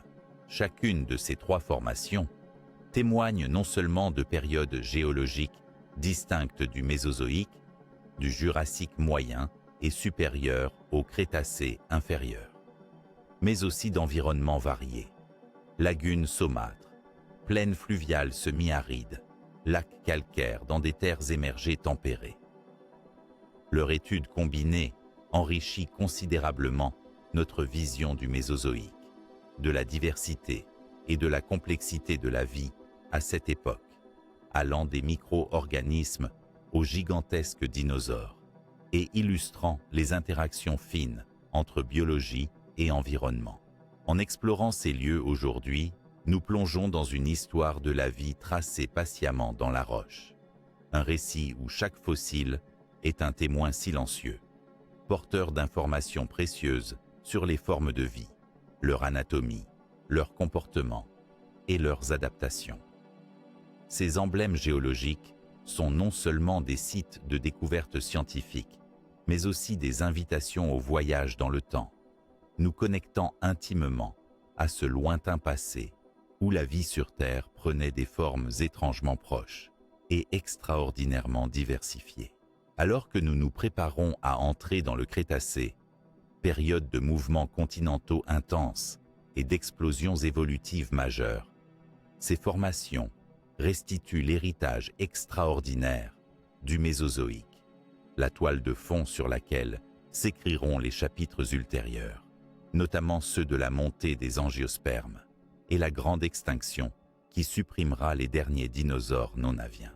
Le Crétacé, période s'étendant d'environ 145 à 66 millions d'années avant notre ère, est une ère charnière durant laquelle la Terre amorce une métamorphose géologique et biologique majeure. C'est à cette époque que les continents, encore récemment rassemblés dans le supercontinent Pangée, poursuivent leur dérive vers leur position actuelle. Parallèlement, le Crétacé est le théâtre d'une révolution végétale cruciale. L'ascension spectaculaire des angiospermes, les plantes à fleurs qui transformeront profondément les écosystèmes terrestres. Géologiquement, le Crétacé est marqué par un dynamisme tectonique intense. La Pangée, qui avait amorcé son éclatement au Trias, continue à se fragmenter sous l'effet des mouvements des plaques lithosphériques. La séparation progressive de l'Amérique du Nord et du Sud, le retrait progressif des terres émergées environnant l'océan Atlantique naissant, ainsi que la formation de la plaque indienne et sa future collision avec l'Asie, constituent des événements majeurs de cette période. Cette redistribution des masses continentales modifie en profondeur les modèles climatiques et océaniques. Les courants marins s'intensifient, le climat global reste chaud et généralement humide, favorisant la diversification de la vie, à la fois sur Terre et en mer. Les mers chaudes peu profondes persistent, abritant des récifs coralliens étendus et une faune marine exceptionnellement riche, parmi lesquels les ammonites règnent encore en maître, jusqu'à leur extinction à la fin du Crétacé. Par ailleurs, les écosystèmes terrestres connaissent une transformation radicale grâce à l'émergence et à la diversification rapide des angiospermes. Apparus probablement au tout début du Crétacé, les plantes à fleurs se répandent et conquièrent rapidement diverses niches écologiques. Leur succès repose sur plusieurs innovations évolutives. La production de fleurs, outil de reproduction efficace, souvent associé à des relations mutualistes avec les insectes pollinisateurs. La formation de fruits protégeant les graines et facilitant leur dispersion, ainsi qu'une adaptation physiologique favorisant leur croissance rapide dans divers environnements. Cette expansion des angiospermes bouleverse les paysages anciens, jusque-là dominés par les gymnospermes, tels que les conifères et les cicadales. Elle influence profondément les communautés animales. Les insectes pollinisateurs, comme les coléoptères, les papillons et les abeilles, se diversifient parallèlement, renforçant les interactions écologiques entre végétaux et animaux. Les herbivores, que ce soit les dinosaures ou plus tard les mammifères, s'adaptent à ces nouveaux régimes alimentaires, accentuant la diversification des espèces. Dans les mers, la faune reste diversifiée, mais des changements progressifs sont visibles. Les groupes marins comme les ammonites, les bélemnites ou certains groupes de reptiles marins tels que les mosasaures prospèrent, tandis que d'autres groupes de dinosaures, spécialement certains théropodes, continuent de dominer les terres. C'est aussi l'époque où les premiers oiseaux modernes apparaissent, affichant des liens étroits avec leurs ancêtres dinosaures. Enfin, comme toute grande étape dans l'histoire de la Terre, le Crétacé se termine par une catastrophe majeure, la fameuse extinction Crétacé-Paléogène, qui anéantit les dinosaures non-aviens et de nombreux groupes marins, ouvrant le champ libre à l'essor des mammifères et des plantes à fleurs dans l'ère qui suit. Ainsi, le Crétacé est une période de transition intense, où la configuration des continents s'approche progressivement de celle que nous connaissons aujourd'hui, tandis que la vie connaît une transformation décisive avec la montée en puissance des angiospermes, changeant à jamais les écosystèmes terrestres et les relations au sein de la biosphère. Ce passage prépare les bases de la complexité écologique moderne, révélant le lien profond entre géologie, climat et biologie au fil du temps. La limite Crétacé-Paléogène, survenue il y a environ 66 millions d'années, demeure l'un des événements les plus bouleversants de l'histoire de la vie sur Terre. Cette extinction massive a provoqué la disparition brutale d'environ 75% des espèces vivantes, dont les mythiques dinosaures non-aviens, plongeant la planète dans une crise écologique sans précédent. Pour comprendre ce cataclysme, il faut plonger au cœur d'un scénario complexe, mêlant impacts célestes, changements environnementaux majeurs et transformations climatiques profondes. Au cœur de ce gigantesque bouleversement se trouve sans doute l'impact d'un astéroïde d'environ 10 à 15 km de diamètre, qui a frappé la péninsule du Yucatan, au Mexique, créant ce que l'on nomme aujourd'hui le cratère de Chicxulub. La puissance libérée par cette collision fut colossale, équivalente à plusieurs milliards de bombes atomiques, déclenchant un choc mécanique violent, un souffle explosif et un soulèvement géologique immédiat. Les conséquences physiques furent extrêmement rapides et directes. Tsunamis gigantesques secouèrent les océans, tandis qu'une énorme quantité de poussière, de débris et d'aérosols toxiques fut projetée dans l'atmosphère. Ces particules obscurcirent la lumière solaire, réduisant drastiquement la photosynthèse des plantes et phytoplancton durant plusieurs mois à années. Ce phénomène engendra une chute brutale des températures, un hiver d'impact, avant que la planète ne bascule vers des périodes d'effets de serre intenses, dus à la libération massive de gaz à effet de serre, comme le dioxyde de carbone. Parallèlement, des épisodes de volcanisme intense, notamment dans les trappes du Décan en Inde, contribuaient à accentuer la perturbation globale du climat et de l'environnement par l'émission massive de gaz volcaniques, de particules et par la modification chimique des océans. Cette double action d'un impact extraterrestre et d'une activité volcanique majeure est souvent évoquée comme le moteur des changements environnementaux extrêmes à cette époque. Les conséquences écologiques furent dramatiques. La chaîne alimentaire s'effondra sous nos yeux. La disparition massive des plantes et du phytoplancton entraîna celle des herbivores terrestres et marins, privant les carnivores de leur habitat et de leur nourriture. Les dinosaures non-aviens, très dépendants de cet équilibre, furent les plus durement frappés. En revanche, certains groupes plus petits, mieux adaptés à ces conditions extrêmes, tels que les mammifères, oiseaux, dinosaures aviens, amphibiens et reptiles comme les crocodiliens, survécurent, préparant la reconstruction des écosystèmes post-extinction. Sur le plan marin, le phytoplancton, base essentielle de la chaîne trophique océanique, subit un effondrement sévère, bouleversant la vie marine. De nombreux groupes de reptiles marins, ammonites et certains mollusques disparurent également, transformant à jamais la composition biologique des océans. Cette extinction crétacé-paléogène marque donc la fin d'une ère, celle où les dinosaures régnaient en maître sur la Terre. Elle ouvre également un nouveau chapitre, celui du Cénozoïque, où les mammifères prospèrent et la biodiversité repart à la conquête de formes toujours plus variées et complexes. Et, au-delà de la catastrophe, cette période est aussi un exemple frappant de la résilience de la vie, qui, confrontée à un bouleversement brutal, se relève et évolue en de nouvelles directions, donnant naissance aux paysages et faunes que nous connaissons aujourd'hui.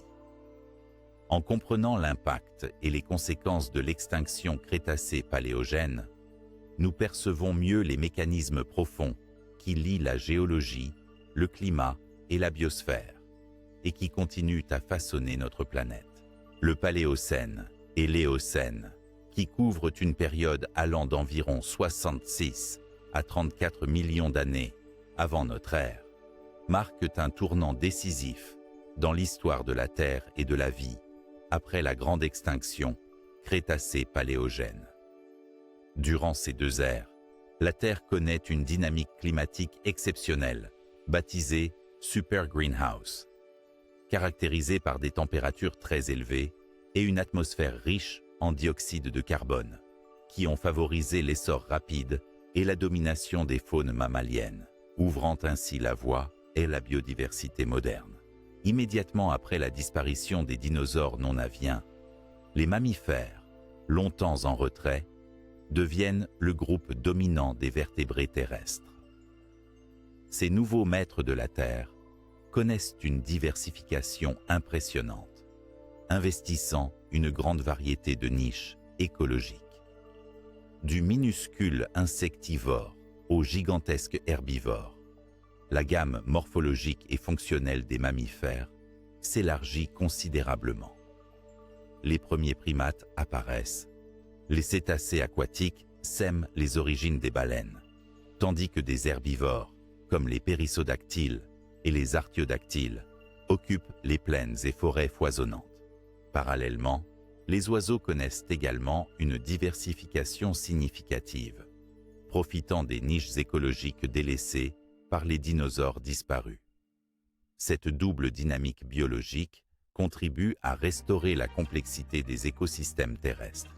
Sur le plan climatique, le Paléocène et l'Éocène sont caractérisés par un phénomène dit de super greenhouse, un état de surchauffe planétaire impliqué par des taux exceptionnellement élevés de gaz à effet de serre, notamment le dioxyde de carbone. Ce climat chaud et humide s'accompagne de vastes forêts tropicales, recouvrant même les hautes latitudes. Un contexte favorable à l'essor d'une biodiversité riche.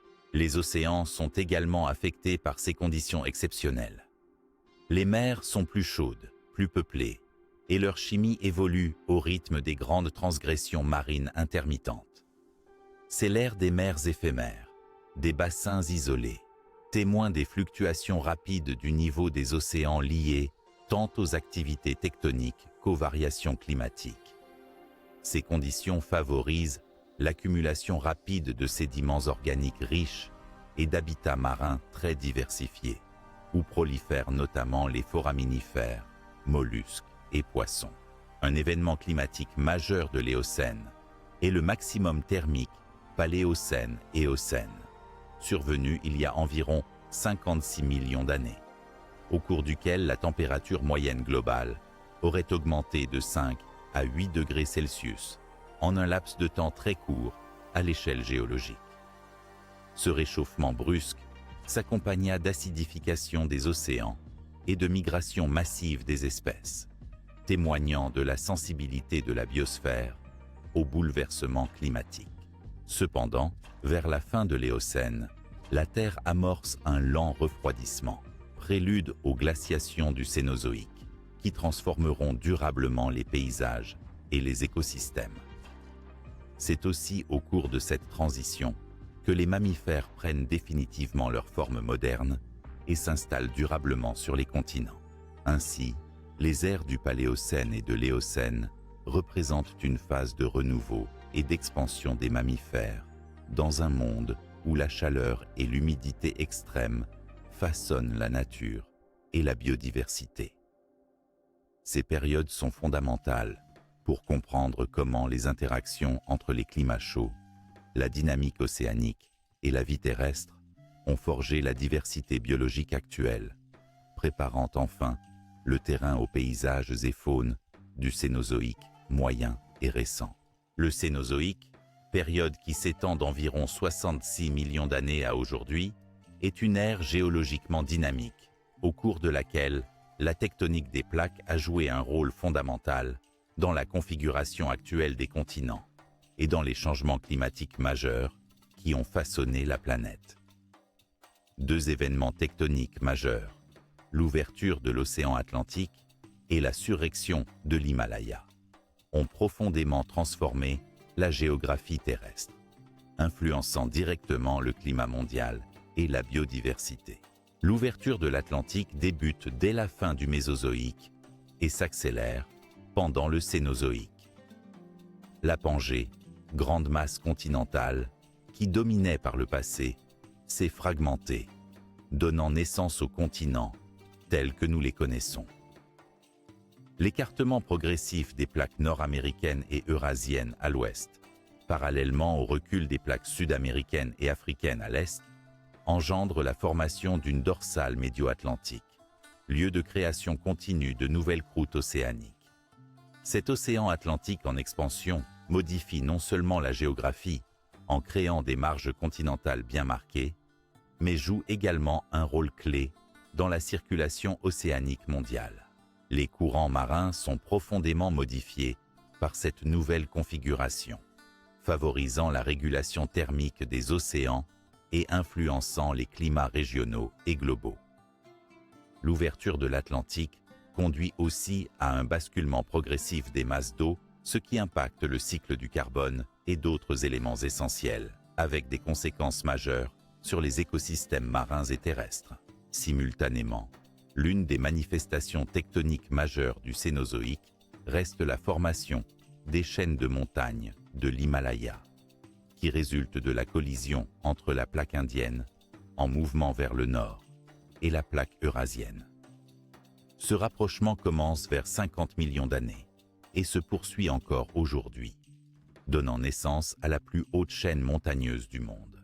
La surréaction de l'Himalaya a d'importantes répercussions sur la circulation atmosphérique. La montagne agit comme une barrière climatique imposante, modifiant les régimes de vent, favorisant la formation de moussons et influençant la répartition des précipitations sur de vastes régions d'Asie. Par ailleurs, le soulèvement massif des roches enrichit l'atmosphère en particules et modifie les cycles biogéochimiques, notamment via l'érosion qui participe à la séquestration du dioxyde de carbone atmosphérique, influençant ainsi, à long terme, le climat global. Le Cénozoïque est aussi la scène de changements climatiques majeurs, dont l'un des aspects les plus marquants est le passage d'un climat chaud et humide, typique du début de cette ère, vers une période progressive de refroidissement et d'alternance entre glaciation et interglaciation, culminant avec les glaciations du Pléistocène. L'altération de la configuration des continents, combinée à la montée des chaînes montagneuses et à la formation des grands océans, conditionne la circulation océanique, thermohaline et atmosphérique, ce qui affecte profondément les températures globales et la répartition des écosystèmes. Ce refroidissement a également pour conséquence la formation massive des calottes glaciaires, notamment au Groenland et en Antarctique, qui à leur tour modifient la géomorphologie à grande échelle, affectent le niveau des mers et provoquent des fluctuations écologiques importantes. Ainsi, la tectonique au cours du Cénozoïque est intimement liée à l'évolution climatique majeure de cette ère, combinant à la fois la dérive des continents, l'élévation de chaînes montagneuses et la création de nouveaux espaces océaniques. Ces phénomènes ne se limitent pas à une simple modification géographique. Ils orchestrent la toile de fond sur laquelle la biodiversité s'est adaptée, diversifiée et espacée.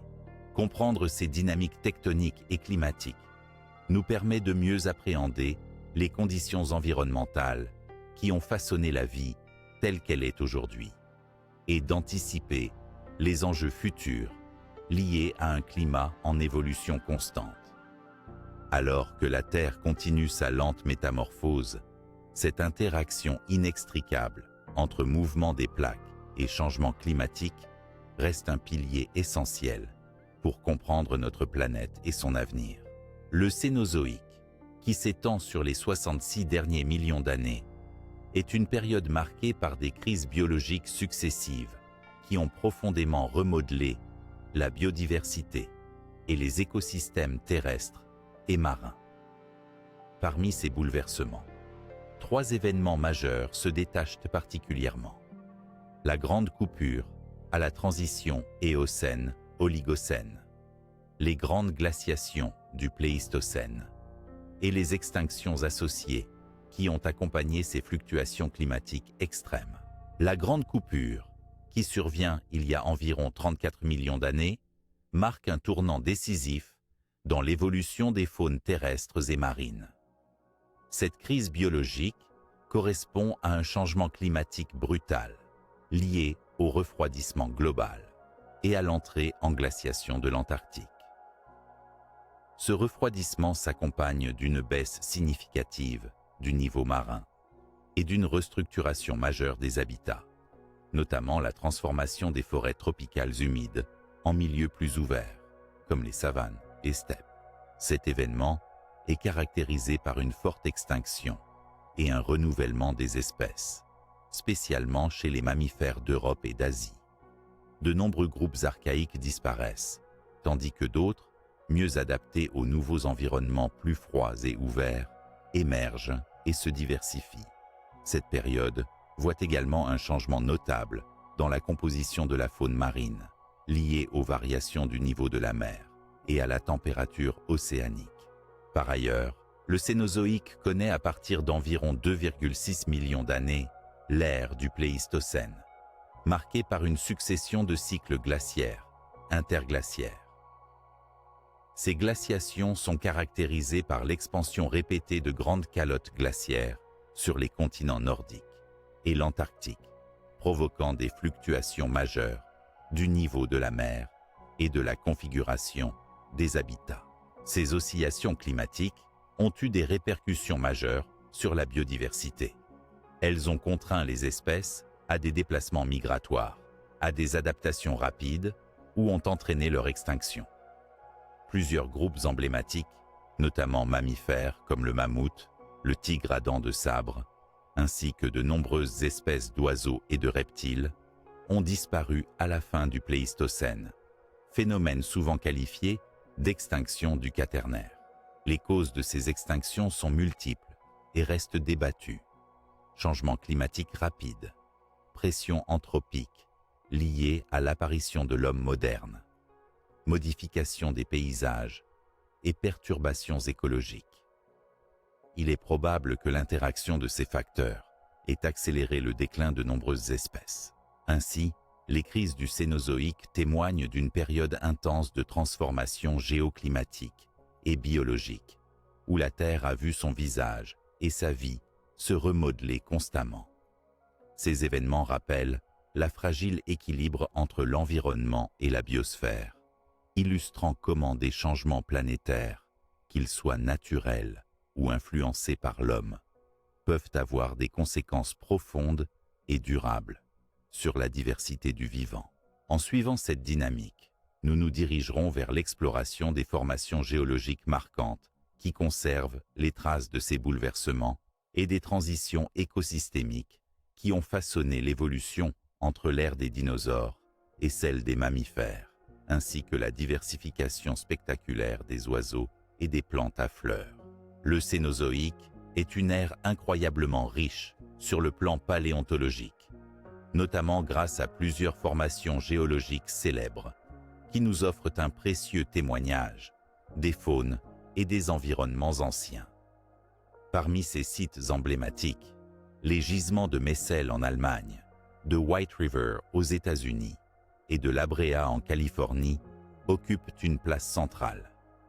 Ils permettent de plonger au cœur de la biodiversité passée, de comprendre les dynamiques écologiques préhistoriques et d'étudier l'évolution des espèces dans des contextes variés du Cénozoïque. La formation de Messel, située près de Francfort, date de l'Éocène moyen, il y a environ 47 millions d'années. Ce site exceptionnel est un ancien lac volcanique dont les couches sédimentaires ont conservé une biodiversité surprenante avec un niveau de préservation remarquable, incluant des détails fins, des tissus mous, des animaux. Messel offre une vision inégalée de la faune et de la flore tropicale et subtropicale de cette période chaude et humide. On y trouve des fossiles d'oiseaux, de poissons, de reptiles, d'insectes, mais surtout d'une grande variété de mammifères primitifs, plusieurs d'entre eux étant des ancêtres directs ou proches de la faune moderne. Les découvertes à Messel ont profondément enrichi notre connaissance des écosystèmes terrestres post-Crétacés et souligné les liens évolutifs entre ces espèces. La formation de White River, qui s'étend principalement dans les régions du Dakota du Sud, du Wyoming et du Nebraska, offre un aperçu des milieux ouverts et faiblement boisés du Miocène et de l'Oligocène, il y a entre 35 et 10 millions d'années. Elle est renommée pour sa richesse en fossiles de mammifères, tels que les chevaux primitifs, les rhinocéros, les camélidés et de nombreux carnivores, donnant un tableau cohérent de la faune continentale lors de cette période.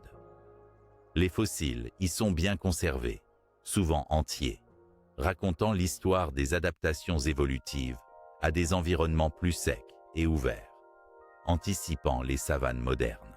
Enfin, le site de La Brea, situé à Los Angeles en Californie, est sans doute l'une des formations les plus célèbres du Pléistocène tardif, datant d'environ 50 000 à 10 000 ans. Ce dépôt de goudron naturel a conservé des milliers de fossiles d'animaux piégés, tels que mammouths, tigres à dents de sabre, paresseux géants, bisons et une foule d'autres espèces qui peuplaient l'Amérique du Nord à cette époque. La Brea offre non seulement une fenêtre exceptionnelle sur la mégafaune du Pléistocène, mais aussi sur les interactions écologiques et comportementales, grâce à la qualité et la quantité des fossiles.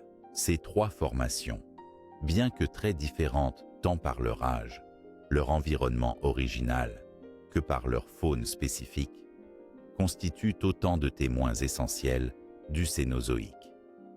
Elles permettent de reconstruire les trajectoires évolutives, d'analyser les réponses des organismes aux changements climatiques passés et de comprendre les mécanismes qui ont conduit à la biodiversité contemporaine. En explorant Messel, White River et La Brea, nous découvrons un passé palpitant où les forces géologiques, climatiques et biologiques s'entrelacent pour façonner la vie et le paysage terrestre. Ces archives naturelles sont indispensables pour appréhender la complexité du monde vivant à travers le temps, et elles continuent à alimenter la recherche scientifique et notre compréhension de la Terre. À la croisée des temps géologiques, la transition entre l'ère des dinosaures et celle des mammifères représente une période dynamique d'évolution et de réorganisation des écosystèmes terrestres, marquée par des bouleversements majeurs, à la fois dans la faune et la flore. Cette étape cruciale, qui s'étend essentiellement du Crétacé supérieur au Cénozoïque, voit la disparition soudaine des dinosaures non aviens, mais aussi l'explosion de la diversité des mammifères, des oiseaux et des angiospermes, plantes à fleurs qui révolutionnent les paysages terrestres. Au terme du Crétacé, la crise d'extinction, Crétacé-Paléogène, entraîne l'effondrement de nombreux groupes, mais aussi la libération d'innombrables niches écologiques. Cette vacance écologique offre aux mammifères une opportunité sans précédent de s'expanser et de se diversifier. Longtemps limités dans leur diversité et leur taille face à la prédominance des dinosaures, ils ouvrent à présent une explosion adaptative rapide, colonisant les milieux terrestres, aquatiques et aériens. Cette diversification s'accompagne d'une variété étonnante de formes et de modes de vie. Des petits insectivores aux grands herbivores, en passant par des carnivores spécialisés. Les mammifères initient aussi des innovations physiologiques majeures, comme la lactation sophistiquée et des cerveaux de plus en plus développés, qui ouvrent la voie à des comportements complexes, structurants pour les communautés écologiques. Simultanément, chez les oiseaux, descendants directs des dinosaures théropodes, une haute diversification s'opère. L'explosion évolutive des oiseaux modernes, nés ornithes, voit la formation de lignées variées, capables d'explorer des niches écologiques très distinctes, des prédateurs aériens aux oiseaux terrestres et aquatiques. Ces oiseaux héritent d'innovations morphologiques, comme des plumes spécialisées, des adaptations à la volabilité et des capacités vocales sophistiquées, enrichissant ainsi la complexité des réseaux trophiques. Un autre acteur fondamental est celui des angiospermes, ou plantes à fleurs, dont l'essor spectaculaire durant le Crétacé et le Cénozoïque transforme profondément les écosystèmes terrestres. Ces plantes introduisent non seulement des formes variées d'organisation florale et reproductive, mais aussi des stratégies écologiques innovantes comme la pollinisation par les insectes, la dispersion des graines via les animaux et une croissance rapide adaptée aux perturbations et aux nouvelles niches écologiques. La montée des angiospermes a entraîné une modification complète des paysages, favorisant la complexification des chaînes alimentaires et encourageant une diversification corrélée des insectes pollinisateurs. Ces innovations interactives déclenchent une dynamique d'évolution coévolutive où insectes, plantes à fleurs, oiseaux et mammifères développent des relations complexes de mutualisme, de prédation et de compétition, enrichissant la biodiversité et la résilience des écosystèmes. Les paysages du Cénozoïque se dessinent ainsi comme de vastes mosaïques d'habitats variés, forêts denses, savanes naissantes, zones humides, milieux montagneux, offrant à cette nouvelle faune et flore une multiplicité d'opportunités d'adaptation et d'expansion. Enfin, cette période est également marquée par des changements climatiques importants, avec un refroidissement progressif vers la fin du Cénozoïque, influençant encore une fois la répartition des espèces et la structure des communautés écologiques. La capacité d'adaptation de la vie face à ces défis témoigne de la robustesse et de la plasticité des systèmes naturels. Cette transition entre l'ère des dinosaures et celle des mammifères est donc un moment décisif qui illustre parfaitement l'interdépendance entre géologie, climat et biologie. Elle pose les bases des écosystèmes actuels, où mammifères, oiseaux et plantes à fleurs façonnent un monde riche et complexe, reflet d'une histoire longue et mouvementée, toujours ouverte à de nouvelles découvertes. L'histoire de notre planète est une fresque en perpétuelle évolution, où la mobilité des continents, les variations climatiques et la transformation des écosystèmes tissent un récit complexe aux implications majeures pour la biodiversité présente et future. Depuis l'apparition de la tectonique des plaques jusqu'à nos jours, les continents n'ont cessé de se déplacer, fusionner, se scinder, modifiant sans relâche la configuration des terres émergées, des mers et des océans. Ces mouvements incessants façonnent les climats, génèrent des zones nouvelles d'habitat ou en font disparaître d'anciennes et dictent in fine le destin de la vie sur Terre. Aujourd'hui, la tectonique est toujours active, avec la dérive continue des plaques lithosphériques qui remodèlent lentement l'aspect de la planète.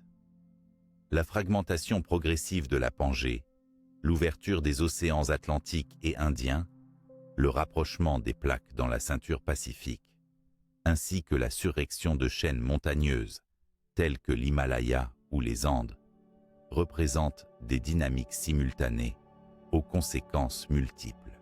Ces mouvements influencent la circulation atmosphérique et océanique, donc les régimes climatiques à diverses échelles spatiales.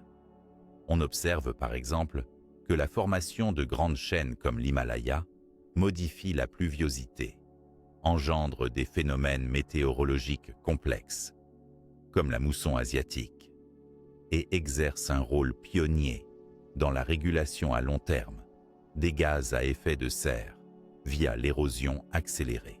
Sur le plan écologique, ces transformations impliquent la fragmentation ou la création d'habitats, ce qui impacte directement la faune et la flore. Le cloisonnement des populations, via des barrières géographiques, peut favoriser la spéciation, accroissant ainsi la richesse en espèces, mais en même temps, l'altération brutale des habitats ou la perte de connectivité peut entraîner des extinctions locales ou globales. Par ailleurs, les impacts climatiques récents, dominés par le réchauffement global résultant des activités humaines, ajoutent une dimension nouvelle aux mécanismes naturels façonnant la biodiversité.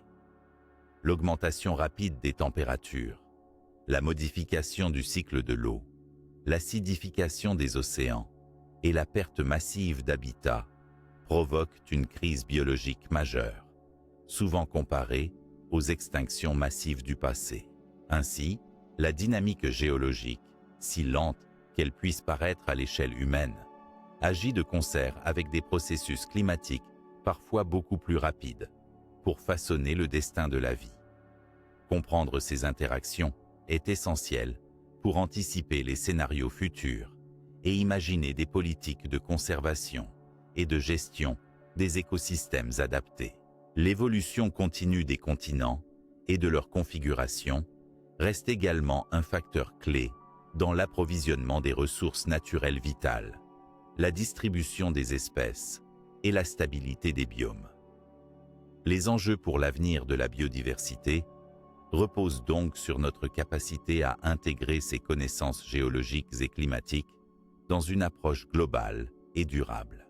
En terminant ce voyage à travers les âges géologiques, nous réalisons à quel point la Terre est un système vivant, en mouvement constant, où la géologie, le climat et la vie s'entrelacent intimement.